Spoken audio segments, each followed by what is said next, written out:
नमस्कार। पंजाब में अब घर बनाना पहले जैसा बिल्कुल नहीं रहा। सरकार ने बिल्डिंग के नियमों में एक बहुत बड़ा बदलाव किया है, एक क्रांति ला दी है।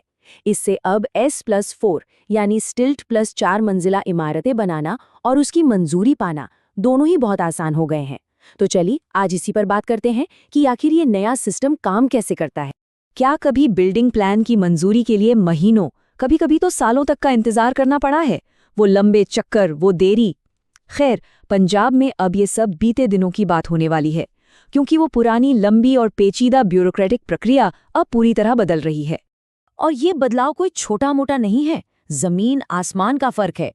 सोचिए, एक तरफ था पुराना तरीका जिसमें फाइलों के ढेर थे, सरकारी दफ्तरों के चक्कर और बस इंतजार। और दूसरी तरफ है ये नया, एकदम तेज रास्ता जिसे कहते हैं डीम्ड अप्रूवल। यहाँ पूरी कमान अब आर्किटेक्ट के हाथों में होगी। तो चलिए अब इस अप्रूवल क्रांति को थोड़ा और गहराई से समझते हैं। ये सेल्फ सर्टिफिकेशन सिस्टम है क्या, और ये आखिर कैसे काम करता है? कैसे ये सरकारी दफ्तरों के चक्कर खत्म कर देगा? आइए देखते हैं। डीम्ड अप्रूवल का अगर एक शब्द में मतलब निकालें तो वो है भरोसा। जी हाँ, भरोसा प्रोफेशनल्स पर। अब होगा ये कि एक सर्टिफाइड आर्किटेक्ट जो भी बिल्डिंग प्लान जमा करेगा, उसे बस कुछ ही दिनों के बाद अपने आप मंजूर मान लिया जाएगा। इसका सीधा मतलब है कि जिम्मेदारी अब सरकारी अधिकारियों से हटकर उस पेशेवर आर्किटेक्ट पर आ गई है। और पता है इस पूरी प्रक्रिया की सबसे अच्छी बात क्या है? इसकी सादगी। सब कुछ सिर्फ सिर्फ 3 आसान स्टेप्स में हो जाएगा। स्टेप 1, एक एम्पैनल्ड मतलब सरकार की लिस्ट में शामिल आर्किटेक्ट को हायर कीजिए। स्टेप 2, वो आर्किटेक्ट आपके बिल्डिंग प्लान्स और सारी फीस ऑनलाइन जमा कर देगा। और स्टेप 3, बस 7 दिन का नोटिस पीरियड खत्म होते ही कंस्ट्रक्शन शुरू। कितना आसान है ना? तो अप्रूवल की बात तो हो गई, अब आते हैं उस चीज पर जिसकी सबसे ज्यादा चर्चा है, S4 ब्लूप्रिंट। मतलब अब असल में क्या और कैसे बनाया जा सकता है। ये जो स्टिल्ट प्लस 4 मंजिला पॉलिसी है, इसने रियल एस्टेट में वाकई हलचल मचा दी है। इसमें जो सबसे पहला और सबसे बड़ा बदलाव है वो है ऊंचाई का। पहले बिल्डिंग की मैक्सिमम हाइट 15 मीटर हुआ करती थी, अब इसे बढ़ाकर सीधा 21 मीटर कर दिया गया है। जाहिर है S+4 मंजिलें आराम से बनाने के लिए ये बहुत जरूरी भी था। लेकिन एक मिनट, S+4 बनाने के लिए एक शर्त भी है। प्लॉट का साइज कम से कम 250 वर्ग गज होना चाहिए। इसे हम लगभग 10 मरला भी कह सकते हैं। तो हाँ, इससे छोटे प्लॉट्स इस पॉलिसी के दायरे से बाहर हैं। और एक शर्त और है जो रोड से जुड़ी है। अगर आपका प्लॉट 200 वर्ग गज से बड़ा है तो S+4 बनाने के लिए ये जरूरी है कि उसके सामने की जो सड़क है वो कम से कम 40 फीट चौड़ी हो। तो चलिए इन सभी जरूरी शर्तों को एक साथ देख लेते हैं। प्लॉट साइज मिनिमम 250 वर्ग गज, सड़क की चौड़ाई 40 फुट, बिल्डिंग की ऊंचाई 21 मीटर।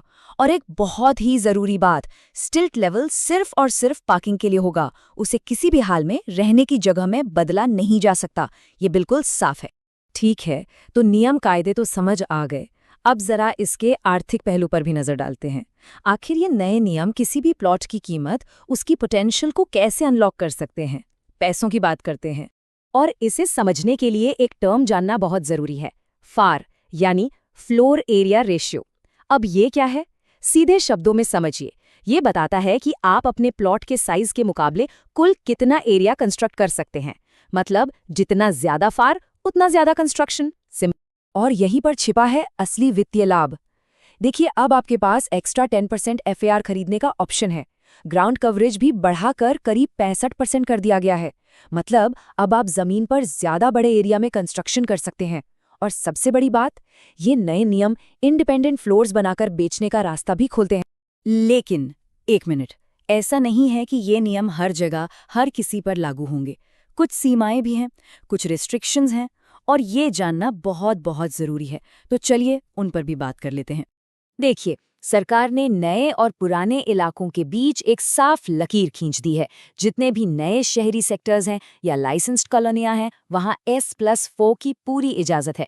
लेकिन जो मौजूदा या पुराने बसे हुए प्लैन्ड एरियाज हैं, वहां पुराने इंफ्रास्ट्रक्चर पर ज्यादा बोझ न पड़े, इसलिए सिर्फ स्टिल्ट प्लस 3 मंजिल की ही परमिशन है। और उसकी ऊंचाई भी 13 मीटर्स तक ही सीमित रखी गई है। और हाँ, एक बात और जो बिल्कुल भी नज़रअंदाज नहीं की जा सकती, भले ही अप्रूवल का प्रोसेस अब बहुत तेज हो गया है, लेकिन एक valid structural stability certificate online upload करना मैंडेटरी है, अनिवार्य है। आखिर सुरक्षा तो सबसे पहले आती है ना? अच्छा, तो हमने काफी कुछ जान लिया। अब ऐसा करते हैं, सारी जरूरी बातों को एक फाइनल चेकलिस्ट में फटाफट समेट लेते हैं, ताकि सब कुछ एकदम साफ साफ याद रहे। तो क्या है वो मुख्य बातें जो हमें ध्यान रखनी है? पहली, अप्रूवल अब डीम्ड सैंक्शन है, मतलब आर्किटेक्ट की जिम्मेदारी है। दूसरी, S+4 सिर्फ नए सेक्टर्स में 250 वर्ग गज से बड़े प्लॉट्स के लिए है। तीसरी, अब आप ज्यादा कंस्ट्रक्शन के लिए एक्स्ट्रा FAR खरीद सकते हैं। चौथी, हमेशा अपना एरिया चेक करें, S+4 पुराने जोन के लिए नहीं है। और पांचवी और सबसे जरूरी, स्ट्रक्चरल सर्टिफिकेट, ये तो नॉन नेगोशिएबल है, ये चाहिए ही चाहिए। तो ये सब जानने के बाद मन में एक बड़ा सवाल तो उठता ही है। ये जो बिल्ड फास्ट यानी तेजी से निर्माण करने की पॉलिसी है, ये आने वाले समय में पंजाब के शहरों का चेहरा, उनका स्काईलाइन कैसे और कितना बदलेगी? ये वाकई सोचने वाली बात है। ये जानकारी आप तक लेकर आया था acres two yards. Real estate से जुड़ी ऐसी ही और भी महत्वपूर्ण अपडेट्स के लिए हमारे साथ जुड़े रहिए।